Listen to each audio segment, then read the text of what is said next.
आज मेरी शादी की पहली रात थी। मैं बहुत खुश था क्योंकि मेरी शादी एक बहुत ही सुंदर लड़की से करवाई जा रही थी।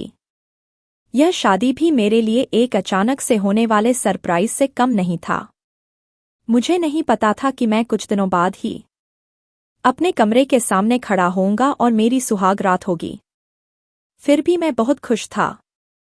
जब अंदर जाने लगा तो जाने से पहले अंदर से अजीबोगरीब किस्म की आवाज आने लगी, जैसे मेरी पत्नी किसी तकलीफ में है, जैसे उसको बहुत दर्द हो रहा है। मैं परेशान हो गया। मैंने सोचा कि क्या दिक्कत है। मैं यही सोच रहा था कि अपनी पत्नी की मदद करूंगा। वह मेरी पत्नी थी। उसके सारे दुख, सारी परेशानियां मेरी थी। लेकिन उससे पहले कि मैं आगे बढ़ता, एक औरत बाहर आई और उसने कहा, आकाश बेटा, जल्दी जल्दी गर्म पानी का इंतजाम करो और किसी लेडी डॉक्टर को बुला लो। मैं यह सुनकर और देखकर हैरान रह गया कि यह तो मेरी मौसी थी, जो पहले से ही अंदर थी और अब कह रही थी कि किसी लेडी डॉक्टर को बुला लो और गर्म पानी का इंतजाम करो। मैंने कहा कि पर हुआ क्या? तो वह मुझे कहने लगी कि अभी बताने का समय नहीं है, जल्दी करो नहीं तो तुम्हारी पत्नी की जान को खतरा हो सकता है। मैं एक नज़र देखा तो हैरान रह गया। मेरी पत्नी तो बिस्तर पर पड़ी थी और उसे बहुत ज्यादा दर्द हो रहा था। एक पल को मुझे समझ आने लगा कि क्या हो रहा है, पर ऐसा कैसे हो सकता था? अगर ऐसा ही था तो फिर मेरी माँ ने मेरी शादी ही क्यों करवाई थी? मैंने सोच लिया कि मुझे क्या करना है, लेकिन मेरी माँ मेरे सामने आकर हाथ जोड़कर खड़ी हो गई और फिर उसने हाथ जोड़कर ऐसी बात कही कि मेरे पैरों के नीचे से धरती निकल गई। और मैंने उसके बाद अपनी पत्नी का, मेरा नाम आकाश है। हम लोग गांव में रहते थे और मैं शहर में काम करता था। लेकिन मैं कभी कभी मजाक मजाक में अपनी माँ को कहता था कि अब मेरी शादी करवा दो, मेरा शादी करने का बहुत दिल कर रहा है। मेरी माँ कहती थी कि यह क्या बात हुई कि शादी करने का दिल कर रहा है? बेशर्म, तुझे शर्म नहीं आती है? मैं बड़ा भाई था। मुझसे एक छोटी बहन थी। उसकी शादी हो चुकी थी और एक मुझसे छोटा भाई था, लेकिन अभी उसकी शादी की उम्र नहीं थी। इसलिए मैं चाहता था कि मेरी शादी हो और बातों बातों में अपनी माँ को इशारा करता था, क्योंकि हमारे परिवार में कभी भी किसी ने भी परिवार से बाहर शादी नहीं की थी और मुझे किसी ने अपनी बेटी ऐसे बिना वजह नहीं देनी थी। यह काम तो मेरे माता पिता का ही था। बाबूजी इस दुनिया में नहीं थे, इसलिए सभी जिम्मेदारियां मुझ पर थी। मैंने कहा कि मेरी शादी करवा दो, तो एक दिन मेरी माँ ने मुझे कह दिया कि अभी तेरी शादी नहीं करा सकते, अभी हमारे ऊपर कर्ज है, उतर जाए तो फिर तेरी शादी के बारे में सोचेंगे। मुझे बुरा तो बहुत लगा। इसका मतलब यही था कि मुझे यही कह देते कि अभी तू पैसे कमाने की मशीन बने रहो, अभी हम तेरी शादी नहीं करवाना चाहते, अभी तो हम बैठकर तेरी कमाइयां खाएंगे। इन्होंने तो मुझे पता नहीं क्या समझ लिया था, लेकिन फिर मैं ना करता तो कौन करता? उधर छोटी बहन के ससुराल वालों की भी रोज नई फरमाइश होती थी, वह भी पूरी करनी होती थी। भाई की पढ़ाई भी चल रही थी। मेरा भाई भी बहुत मासूम था। मुझे पता था कि अगर मैंने यह सब छोड़ दिया तो वह तो कुछ नहीं कर पाएगा। उसकी तो उम्र ही कम थी, तो फिर किस तरह से सारी चीजें चलेंगी? बाबूजी भी तो इस दुनिया में नहीं थे, लेकिन यह जरूर सोचा कि 2-4 साल तक घर नहीं आऊंगा। इन लोगों को जरा मेरी कमी महसूस हो। इनको पता चले कि मैं घर पर नहीं रहता तो कैसा लगता है? इतना तो मुझे इनको एहसास करवाना ही चाहिए था। इसीलिए मैं तकरीबन 1 साल तक वापस घर नहीं आया। फिर एक दिन मेरी माँ ने मुझे फोन करके कहा कि घर आ जा, तेरे लिए एक बहुत बड़ा उपहार रखा है। मुझे पता था कि उन्होंने मेरे लिए कोई कपड़े बनाए होंगे, क्योंकि मेरे कपड़े अभी भी मेरी माँ ही मेरे लिए बनाती थी। लेकिन मैं चंद कपड़ों के लिए वापस आने वाला नहीं था। मैंने फिर भी थोड़ा भाव खाया और कहा कि ठीक है, 2 हफ्ते में आ जाऊंगा। 2 हफ्ते बाद जब आया तो घर को देखकर हैरान रह गया। घर में तो किसी की शादी का माहौल था। मैं समझ गया कि लगता है मेरी माँ मेरे भाई की शादी कर रही है। और मेरे बारे में कुछ नहीं सोच रही। लेकिन जब पता चला कि मेरी शादी है तो मैं हैरान रह गया। अब मुझे यह समझ नहीं आ रहा था कि मैं खुश हो जाऊं या फिर परेशान, क्योंकि पता नहीं कौन थी किससे मेरी शादी करवा रहे थे। मेरी माँ ने कहा कि तुझे किसने बता दिया? मैंने कहा कि बाहर कोई हलवाई बैठा मिठाई बना रहा है, उसने मुझे बता दिया। तभी तो आजकल मेरी माँ मुझसे इतने सारे पैसे मांग रही थी। मेरी माँ ने कहा कि और तुम्हें क्या लगता है कि मैंने इतने सारे पैसे लेकर कहाँ जाना था? तेरी शादी है, देख। मैंने कहा कि अम्मा, मुझे खुशी हुई कि आपने देर से ही सही लेकिन मेरी शादी के बारे में सोचा तो सही। पर मेरी शादी किससे करवा रही हो यह तो बता दो। ऐसे कैसे मैं किसी से शादी कर लूं? हम गांव में रहते हैं। शादी तुम्हारी मर्जी से ही करनी है। पर मुझे तो तस्वीर भी नहीं दिखाई। अब घर में हलवाई आ चुका है, मेहमान आ रहे हैं और अब आप मेरी शादी करवा रही हो। मेरी माँ ने कहा कि तू लड़की की तस्वीर देखेगा ना, तो तू बहुत खुश हो जाएगा। अभी के लिए मैं तुझे उसका नाम बता देती हूँ। उसका नाम है सरस्वती। मैंने कहा, नाम सरस्वती होने से क्या होता है भला? वह खुद ऐसी नहीं हुई तो? मेरी माँ ने कहा कि मजाक ना कर, बहुत अच्छी लड़की है। मैं तुझे उसकी तस्वीर दिखा दूंगी, पहले तू मुंह हाथ धोकर खाना खा ले। लेकिन मैं यह देखकर भी हैरान था कि ज्यादा लोगों को नहीं बुलाया था। माँ ने सिर्फ अपने साइड वाले लोगों को ही बुलाया था। बाबूजी के साइड से किसी को भी नहीं बुलाया था। मैंने अपनी माँ से पूछा कि उन्हें क्यों नहीं बुलाया। माँ ने कहा कि वह बहुत ज्यादा बातें करने वाले लोग हैं, कहीं कोई ऊंच नीच हो जाए तो हमें कभी माफ नहीं करेंगे। मैंने कहा कि कुछ नहीं होगा। तो मेरी माँ ने कहा कि बेटा, शादी वाला घर है और तेरे बाप के घर वालों को मैं कभी खुश नहीं कर पाई। मेरा बड़ा बेटा है तो तेरी जिंदगी का बहुत बड़ा दिन है। मैं नहीं चाहती कि कोई ऐसी वैसी बात हो जाए। उन लोगों को नहीं बुलाएंगे हम वैसे भी। तेरे बाप के गुजर जाने के बाद उन्होंने हमारा कभी ख्याल नहीं रखा। मैंने कहा, जैसा आप कहती हो वैसा ठीक है। सब कुछ आप अपनी मर्जी से कर रही हो। मुझे लड़की की तस्वीर तो दिखाओ। मेरी माँ ने मुझे लड़की की तस्वीर दिखाने में बहुत देरी की, लेकिन रात को जब वह मेरे कमरे में आई तो मुझे लड़की की तस्वीर दिखा ही दी। मेरा कमरा भी पहले से ही सजा हुआ था, और यहाँ पर लड़की के लिए काफी सारी चीजें पड़ी थी। सिंगल बेड की जगह डबल बेड पड़ा था। मुझे अभी तक समझ नहीं आ रहा था कि यह क्या हो रहा था। कहाँ हूँ मैं? शादी करने के लिए मरा जा रहा था, तो किसी ने मेरी शादी नहीं करवाई और अब मुझे अचानक बुलाकर इतनी जल्दी में मेरी शादी करवाई जा रही थी। लेकिन मन ही मन में मैं इस बात पर खुश था कि चाहे जल्दी में हो चाहे जैसे भी हो, शादी तो हो रही थी। जब मेरी माँ ने मुझे लड़की की तस्वीर दिखा दी तो मैं बहुत हैरान रह गया। वह बहुत ज्यादा सुंदर थी, लंबे कद की थी, दुबली पतली थी और मेरी उम्र की ही लग रही थी। उसकी तस्वीर को देखते हुए तो मैं कहीं खो गया। मेरी माँ ने मेरे हाथ से वह तस्वीर ले ली और मेरे कान में कहा कि यह तस्वीर है तस्वीर, कल को वह तेरे पास आ जाएगी, फिर उसको बैठकर देखता रहना। मैं भी शर्मिंदा सा हो गया। मैंने कहा कि इतनी सुंदर लड़की आपको कहाँ से मिल गई? इतना सुंदर तो आपका बेटा भी नहीं है। मेरी माँ ने कहा कि मेरा बेटा तो बहुत अच्छा है, मेरा बेटा तो हीरा है।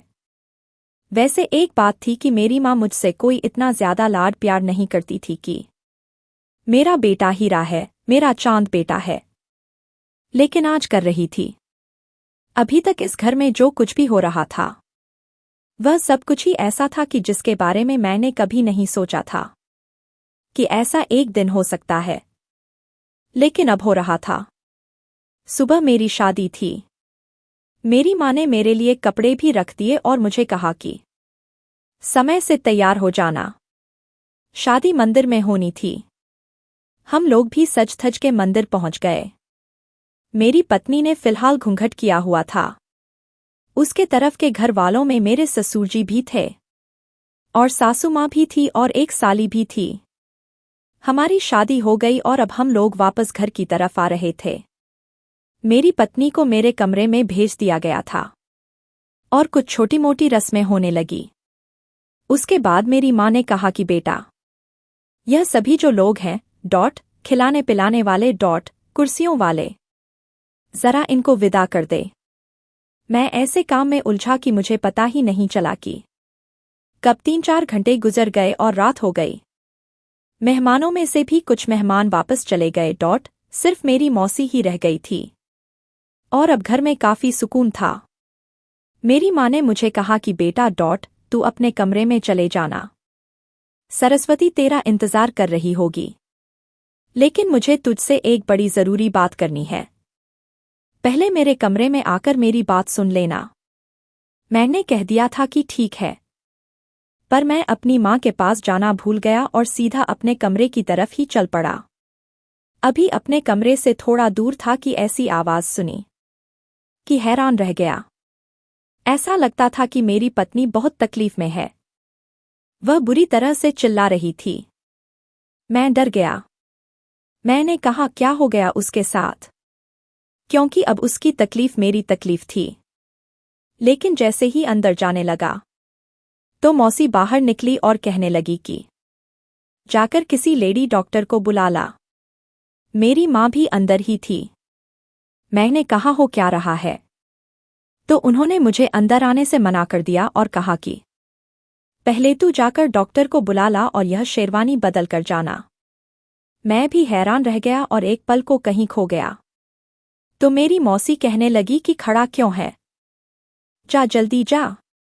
मैं भी फौरन शेरवानी बदल के भागा और डॉक्टर को बुलाकर ले आया। डॉक्टर भी मुझे देखकर हैरान हुई, लेकिन इतनी ज्यादा भी नहीं। उसने कहा कि मुझे नहीं पता था कि सब कुछ इतनी जल्दी हो जाएगा। मैंने कहा कि आपको भी पता है कि क्या हो रहा है, तो मुझे बता दें। उसने कहा कि बाद में बता दूंगी। अब लेडी डॉक्टर भी कमरे में चली गई और अंदर से आवाज आने लगी। मेरी माँ भी मुझे अंदर नहीं जाने दे रही थी। कभी अंदर पानी जाता था, कभी अंदर तौलिया, कभी कपड़े, कभी कुछ तो कभी कुछ, लेकिन मुझे कोई अंदर जाने नहीं दे रहा था। मैं बड़ा परेशान हो रहा था और हैरान भी कि अंदर हो क्या रहा था। आज तो हमारी सुहाग रात थी। किसके साथ इस तरह हुआ होगा कि उसकी सुहाग रात है और पत्नी की तबीयत खराब हो गई। फिर तबीयत खराब होती है तो ज्यादा से ज्यादा लड़कियों के सर में दर्द हो जाता है, क्योंकि वह पूरा दिन शादी में एक ही जगह पर बैठी रहती है थक जाती है या किसी की टांगों में दर्द हो जाता है। यहाँ पर तो मेरी पत्नी दर्द से चिल्ला रही थी। यह जो कुछ भी हो रहा था वह मुझे भी समझ आ रहा था, लेकिन मैं किसी और के मुंह से यह सब सुनना चाहता था कि यह सब कुछ सच में हो रहा था। थोड़ी देर के बाद किसी छोटे से बच्चे के रोने की आवाज आ रही थी, तो मेरे कदमों के नीचे से तो धरती निकल ही गई थी। मैं अपने भाई के कमरे में चला गया जो सो रहा था, और अब मेरे चेहरे पर गुस्से के अलावा और कुछ भी नहीं था। थोड़ी देर के बाद मेरी माँ मेरे पास थी और मुझे अपने कमरे में ले गई। मैंने कहा कि यह सब क्या है, तो मेरी माँ ने मेरे सामने हाथ जोड़े और कहने लगी तेरी पत्नी को यहाँ बच्चा पैदा हुआ है। मैंने कहा कि बच्चा किसका बच्चा? आपने मेरी शादी ऐसी लड़की से करवाई जो माँ बनने वाली थी, और मेरी सुहाग रात पर उसने बच्चा पैदा कर दिया। आपको जरा सा भी ख्याल है माँ कि आप यह क्या बोल रही हैं और मेरे साथ ऐसा कैसे कर सकती है? मैंने क्या बिगाड़ा था आप लोगों का? मैं तो वहां पर मजदूर बनकर आप लोगों के लिए मेहनत करता था। मेरी तो आंखों में आंसू आ गए। यह तो वही बात हुई कि मुझे एक सुंदर सपना दिखाकर और फिर यह बताया गया कि ऐसा तो कोई सपना ही नहीं है। मुझे जिस लड़की की तस्वीर दिखाई थी वह शक्ल से ही बहुत सुंदर और सुशील लग रही थी। यह थी मेरी सुशील पत्नी जो शादी की रात ही बच्चा जनने बैठ गई थी। किसका बच्चा था और कौन था इसका बाप? और मेरी माँ उसे तो इस औरत को सबसे पहले घर से निकालना चाहिए था, बल्कि मेरी शादी उससे नहीं करवानी चाहिए थी। और वह तो उसकी मदद कर रही थी। बच्चा इस दुनिया में आ गया था। पता चला कि एक बेटी थी। लेकिन मुझे इस बात से क्या फर्क पड़ता था। मैं तो अपनी मन को मानकर ही बैठा था। मेरी मौसी मुझसे बार बार बात करने के लिए आती थी। उधर भी जाती थी, इधर भी आ रही थी। मौसी भी साथ मिली हुई थी। इसलिए ज्यादा रिश्तेदारों को बुलाया नहीं गया था। मतलब इन लोगों ने मेरे खिलाफ योजना बनाया था। मैं तो इस घर का बेटा था। फिर मेरे साथ यह सब कुछ क्यों किया? मैंने किसी का क्या बिगाड़ा था? मेरी मौसी ने आकर बताया कि बेटी हुई है। तो मैंने कहा कि हाँ, जैसी उसकी माँ है वह भी ऐसी ही बनेगी। इस औरत को कहो कि अपनी बच्ची उठाए और अपना सामान भी उठाए और निकल जाए इस घर से। मैं इसको और इसके पाप को पालने वाला नहीं। अगर यह बात 1-2 महीने पुरानी होती तो शायद मैं यह मान लेता कि आपको भी पता नहीं था। लेकिन आप 9 महीने की गर्भवती औरत से मेरी शादी करवाती हैं। और आपको एक पल को भी पता नहीं चलता। मैंने तो सब कुछ आप पर छोड़ा हुआ था। मेरी माँ ने कहा कि मैंने तुझे भी तो जन्म दिया है। तेरे लिए बहुत मुसीबतें उठाई हैं। तुझे अपने बाबूजी का पता है ना? वह घर के कामों में कभी मेरी मदद नहीं करते थे। मैंने तुम लोगों का कैसे पाला पोष किया, मैं खुद जानती हूँ। तू मेरा पहला बेटा था। आज मैं तुमसे अपनी मेहनत का हिसाब मांगती हूँ। आज तुम्हें अपनी माँ के लिए बहुत बड़ा कदम उठाना होगा। तुम्हें इस लड़की को स्वीकार करना होगा। मैंने कहा कि माँ, आपको क्या हो गया है? लड़की को फारिग करवाइए। मुझ में क्या कमी है? क्या मेरी पहले शादी हो चुकी है? क्या मैं 4 बच्चों का बाप हूँ? मुझे कोई और लड़की मिल जाएगी। अच्छा कमाता खाता हूँ। मेरी माँ ने कहा, मैं तुझे पूरी बात नहीं बता सकती हूँ। लड़की को घर से ना निकालना। मैं तेरे आगे हाथ जोड़ती हूँ। तू इस लड़की को कबूल कर ले और सब लोगों को यही बता दे कि यह तेरा बच्चा है। कह दे कि तू पहले से ही उससे प्रेम करता था और यह सब कुछ तूने किया है। यह एक और बात, मेरी माँ ने ऐसा कर दिया था कि जिसे मैं अभी तक सही से समझ भी नहीं पा रहा था। मैंने कहा कि क्यों मुझे इतने बड़े ज्वालामुखी में फेंक रही हो? माँ, क्यों मेरी परीक्षा ले रही हो? मेरी माँ ने कहा, बस तुझसे कोई कुछ भी पूछता है, तुझे ज्यादा बात नहीं करनी।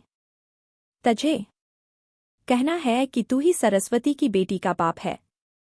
बाकी सब मैं संभाल लूंगी। तुझे तेरी माँ की कसम है। तुझे यह किसी और के लिए नहीं, अपनी माँ के लिए करना है। क्या तू अपनी माँ के लिए इतना नहीं कर सकता? मैंने कहा, अभी तक सब कुछ तेरे लिए ही तो किया है। लेकिन यह बहुत ज्यादा हो गया माँ। मेरे लिए यह सब बहुत मुश्किल था। फिर भी मैंने हाँ मैं सर हिला दिया और मैं अपने भाई के कमरे में ही सो गया। पर सारी रात नींद नहीं आई।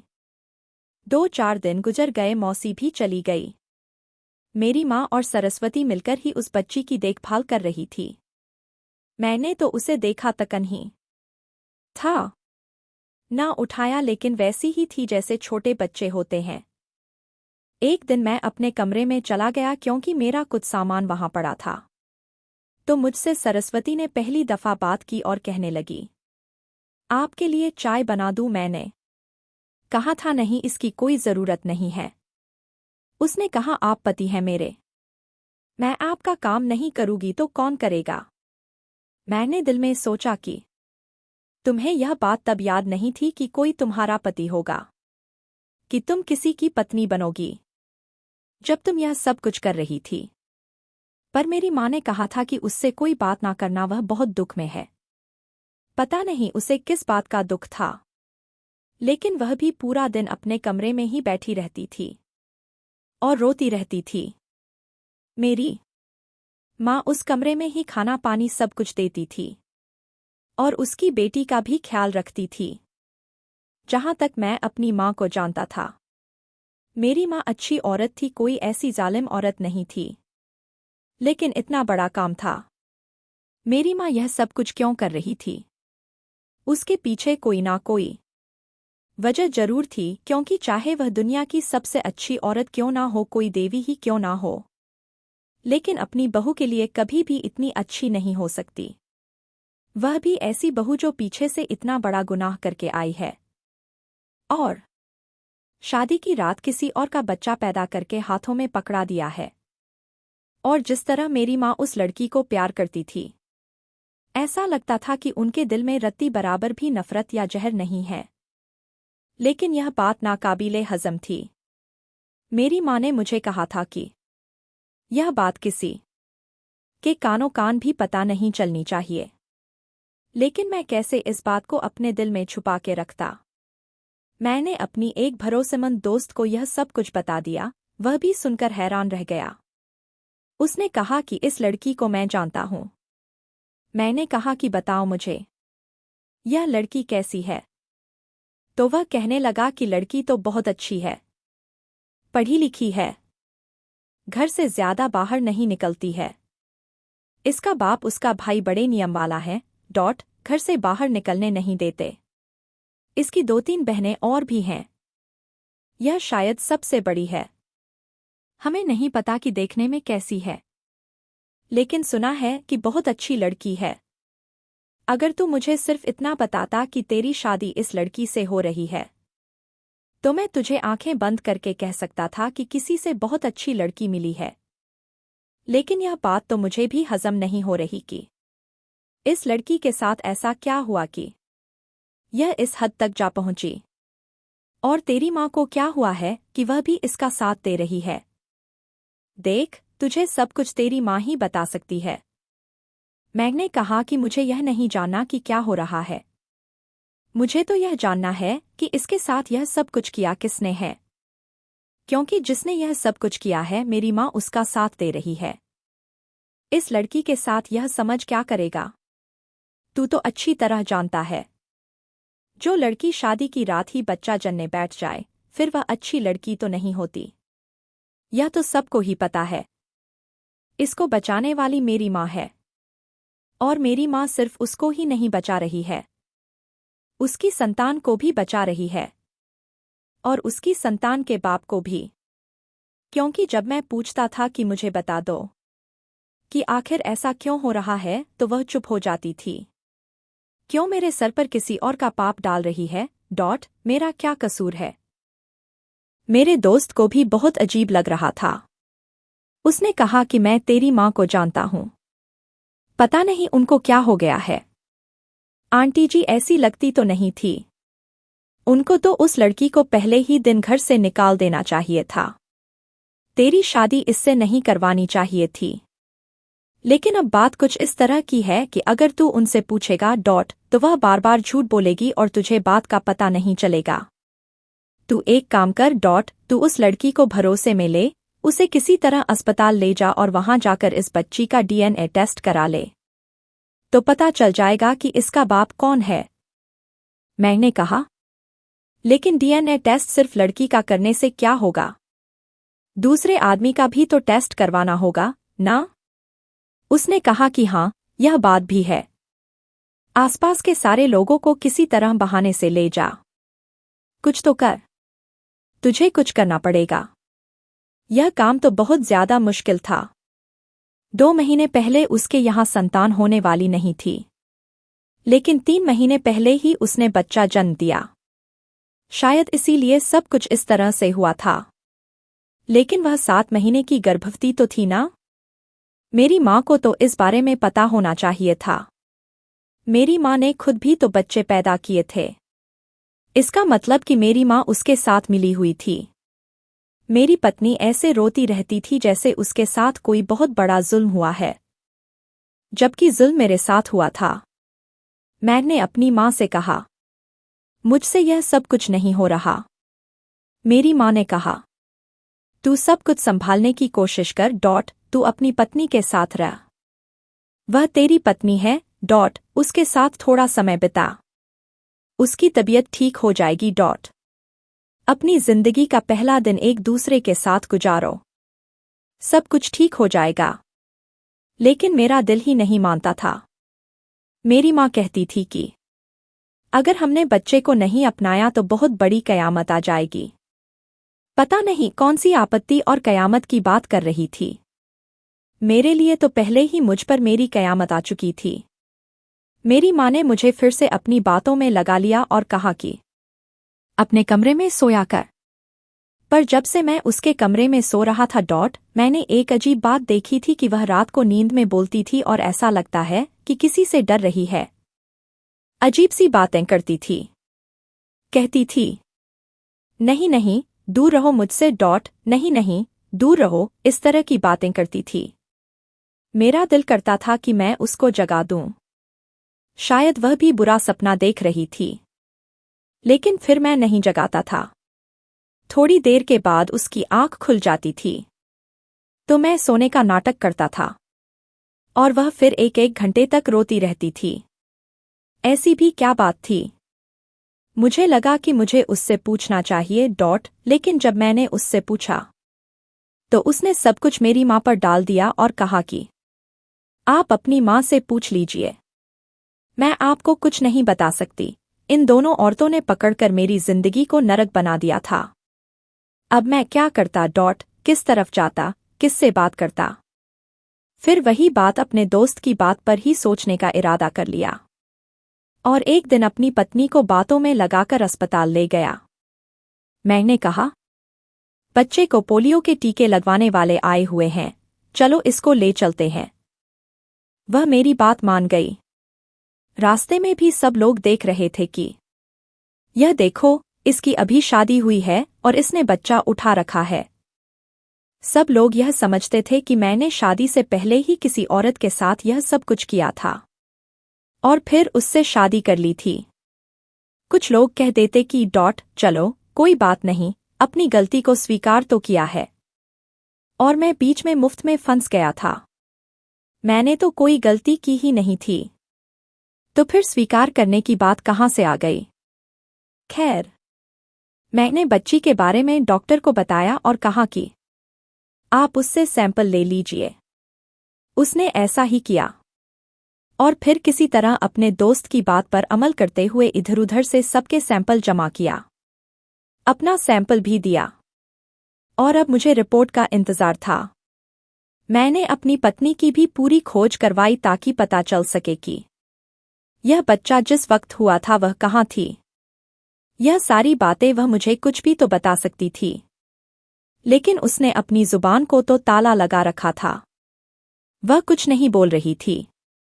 डॉक्टर ने कहा था कि 2 दिन लगेंगे, फिर पता चल जाएगा। इस सारे मसले के बीच में मैं अपने भाई को समय देना तो भूल ही गया था। वह मेरा छोटा भाई था। मैंने सोचा कि शायद उसे कुछ पता होगा लेकिन जब उससे पूछा तो उसने भी यही कहा कि मुझे कुछ नहीं पता है। मैंने कहा कि जब मैं यहाँ पर नहीं था तो माँ कहाँ जाती थी? उसने कहा कि हाँ, रोज ही कहीं चली जाती थी। शायद भाभी के घर जाती थी लेकिन मुझे बताती नहीं थी। मैं पूछता था मैं भी जाऊं तो कहती थी कि नहीं, मैं जहां भी जाऊं तुझे मेरे साथ नहीं आना। मैं भी उस समय यही सोचता था कि आखिर माँ जाती कहाँ थी, लेकिन उसने मुझे कभी बताया नहीं। और फिर एक दिन कह दिया कि तेरे भाई के लिए लड़की पसंद कर ली है। मेरा मासूम भाई बेचारा मुझे जिस तरह से यह बातें बता रहा था, पता चल रहा था कि उसे भी कुछ नहीं पता। मैं तो उसे इस घर का मर्द बनाकर गया था, लेकिन उसकी मर्द बनने वाली उम्र ही कहाँ थी। अभी तो वह 10वीं कक्षा में था। उसकी मासूमियत सब कुछ बता रहा था। मुझे अपनी माँ पर ही गुस्सा आ रहा था, क्योंकि उसी ने कोई खिचड़ी पकाई थी और मेरे भाई को भी बीच में से निकाल दिया था। उसको तो कुछ पता ही नहीं था। डॉक्टर ने 3 दिन बाद मुझे बुला लिया। रिपोर्ट मेरे हाथ में थी, लेकिन उससे पहले ही मैं जज्बाती हो गया, क्योंकि जब घर आया तो मेरी माँ एक दूर पार के रिश्तेदार से झूठ बोल रही थी। कह रही थी कि हाँ, यह तो मेरे बड़े बेटे की बीवी है और यह उसकी बेटी है। उनके सम्मुख मैंने कुछ नहीं कहा, लेकिन उनके बाद मैंने चिल्लाकर कहना शुरू कर दिया कि ना तो यह मेरी पत्नी है और ना ही यह मेरी बेटी। मैं दोनों को ही स्वीकार नहीं करता। और आज दूध का दूध और पानी का पानी हो जाएगा। मेरे हाथ में रिपोर्ट थी। मैंने अपनी माँ को सरस्वती की तरफ ऐसे देखते देखा कि जैसे उनका प्लान नाकाम हो गया। वह दोनों परेशान हो गई। इससे पहले कि मैं रिपोर्ट खोलकर देखता, उन्होंने मेरे हाथ से वह रिपोर्ट ले ली और उसे जलते हुए चूल्हे में फेंक दिया। मैं हैरान रह गया। मेरी माँ ने कहा कि मैं तुझे सब सच बता देती हूँ। इस तरह घर में ही तो सब पर शक ना कर। यह बड़ी बुरी बात है। मैंने कहा, अच्छा, मेरी जिंदगी बर्बाद हो रही है और आप चाहते हो कि मैं किसी से कोई बात भी ना करूं, पता लगाने की कोशिश भी नहीं करूं। तब मेरी माँ ने मुझे ऐसी बात बताई कि मैं हैरान रह गया। वह मुझे अपने कमरे में ले गई और उसने मुझे पूरी कहानी सुनाई। उसके बाद जब मैं बाहर निकला तो सबसे पहले मैंने उस छोटी सी बच्ची को अपनी गोद में उठाया, जिसका नाम नेहा रख दिया गया था, और मेरी आंखों में आंसू थे।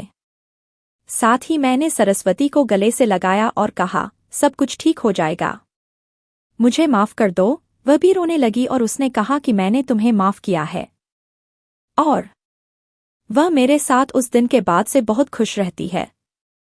मैं नेहा को इतना प्रेम करता हूं कि भूल जाता हूं कि वह मेरी अपनी बेटी नहीं है, क्योंकि ऐसा भी नहीं है कि वह बिल्कुल भी मेरी अपनी बेटी नहीं है। वह मेरी ही बेटी है। हाँ, बात कुछ इस तरह है कि मेरा भाई राकेश, जिसे हम सब लोग बहुत मासूम समझते थे, उसकी संगत बुरी थी और वह बुरे लोगों के साथ उठता बैठता था।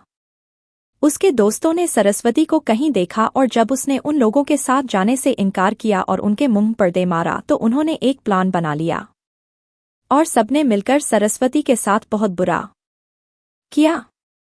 इतना बुरा किया कि वह अपनी जान देना चाहती थी, लेकिन उसे बचा लिया गया और 1-1.5 महीने के बाद उसे पता चला कि वह पेट से है। वह फरियाद लेकर मेरी माँ के पास आई और उसने कहा कि अब मैं केस करूंगी और वह लोग जो आपके बेटे के दोस्त थे, वह सब तो अमीर हैं, शायद बच जाएं, लेकिन आपके बेटे को सजा जरूर दिलवाऊंगी। मेरी माँ ने जब यह सब सुना तो राकेश को बहुत मारा और उससे पूछा था। उसने भी कबूल किया कि ऐसी ही बात है, लेकिन राकेश की तो भी पढ़ाई चल रही थी और सरस्वती उसके साथ शादी नहीं करना चाहती थी। उसके अंदर तो बिल्कुल भी अक्ल नहीं थी। हाँ, बुरा काम करने की समझ थी उसको, लेकिन वह एक लड़की को सहारा नहीं दे सकता था। इसलिए मेरी माँ ने सारी जिम्मेदारी लेते हुए यह कहा कि मैं तुझे घर परिवार दिलवाऊंगी। यह बच्चा नाजायज नहीं कहलाएगा। शादी की रात को मेरी माँ ने मुझे कहा था कि अपनी बीवी के कमरे में जाने से पहले मेरे कमरे में आ जाना।